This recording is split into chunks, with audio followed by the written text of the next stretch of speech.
Karachi chamber of commerce کے مطابق آج بروز جمعہ مکمل ہڑتال کا اعلان کیا گیا، جس کے باعث کراچی شہر بند رہے گا۔ چیئرمین ٹریڈ ڈیولپمنٹ اتھارٹی زبیر موتی والا نے تاجروں کے اجلاس کے موقع پر میڈیا سے بات کرتے ہوئے بجلی کے بلوں میں اضافے سے متعلق اظہار کیا۔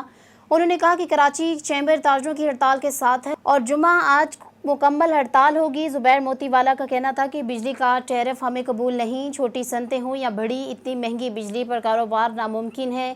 ہر کاروباری طبقہ بجلی کے زائد بلوں سے پریشان ہے۔ نگران حکومت کو چاہیے کہ آئی پی پیز کے ساتھ بیٹھ کر بات کرے۔ انہوں نے مزید کہا کہ پاور پروجیکٹس کے نرخوں پر نظر ثانی کی اشد ضرورت ہے۔ دوران اجلاس گورنر سندھ کامران ٹیسوری نے بھی ویڈیو لنک پر تاجروں سے خطاب کیا۔